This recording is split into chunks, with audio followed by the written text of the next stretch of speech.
ನಾವು ಇಷ್ಟೆಲ್ಲ ಇನ್ವೆಸ್ಟ್ಮೆಂಟ್ ಮಾಡ್ಕೊಂಡ್ಬಿಟ್ಟಿದ್ದೀವಿ, ನಮಗೆ ಇವಾಗ ಅದು ಬ್ಲಾಕ್ ಮನಿ ಅಲ್ಲ, ಇದು ಈಗ ವೈಟ್ ಮನಿ ಆಗಬೇಕು ಅಂತ. ರೆಡ್ ಇದ್ದಿದ್ದು ಹೆಂಗೆ ಗ್ರೀನು, ಈಗ ಇಲ್ಲಿ ಬ್ಲಾಕ್ ಇದ್ದಿದ್ದು ವೈಟ್ ಆಗ್ಬೇಕು ಅವ್ರಿಗೆಲ್ಲ. ಆ ಕಾರಣದಿಂದ ಅವ್ರೇನ್ ಮಾಡ್ತಿದ್ದಾರೆ, ಒತ್ತಡ ಹಾಕ್ತಿದ್ದಾರೆ.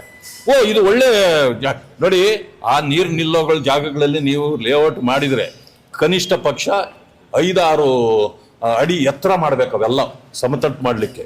ಅಂತ ಪ್ರದೇಶ ನೀವು ಮಾಡಕ್ಕೆ ಆಗೋದೇ ಇಲ್ಲ ಅಲ್ಲಿ. ಆಗಿದ್ರು ಯಾಕೆ ಮಾಡ್ತಾರೆ? Real estate. ಅದು ಮಾತ್ರ ಅಲ್ಲ, ಒಂದು ದೊಡ್ಡ ಇದಿದೆ ಅದರಲ್ಲಿ. 2700 ಎಕರೆ ಜಾಗ ಗೌರ್ಮೆಂಟ್ ಇದ್ದಿತ್ತು, ಸರ್ಕಾರಿ ಜಮೀನು. ಈ ಸರ್ಕಾರ ಬಂದ ಮೇಲೆ 2000 ಎಕರೆ ಮಾಯ ಆಗ್ಬಿಟ್ಟಿದೆ, ದಾಖಲೆ ಸೃಷ್ಟಿ ಆಗ್ಬಿಟ್ಟಿದೆ. 2000 ಎಕರೆಗೆ 4 ಕೋಟಿ ಆದರೆ ಎಷ್ಟಾಯ್ತು? 8,000 ಕೋಟಿ ಈ ಸರ್ಕಾರ ಇವತ್ತು ನುಂಗ್ಲಿಕ್ಕೆ ಬೇರೆಯವರನ್ನು ರೆಡಿ ಮಾಡಿ ದಾಖಲೆಗಳನ್ನು ಸೃಷ್ಟಿ ಮಾಡಿದೆ. ಆ ಕಾರಣಕ್ಕೆ ಅದೇ ಬೇಕು ಅವ್ರಿಗೆ. ಬರೀ 700 ಎಕರೆ ಉಳಿದಿದೆ ಅಂತೇಳಿ ದಾಖಲೆಯಲ್ಲಿದೆ. ಅದೇ ಹಿಂದಿನ ಸರ್ಕಾರ ಇದ್ದಾಗ 2,700 ಎಕರೆ ಇತ್ತು. ಕಾಂಗ್ರೆಸ್.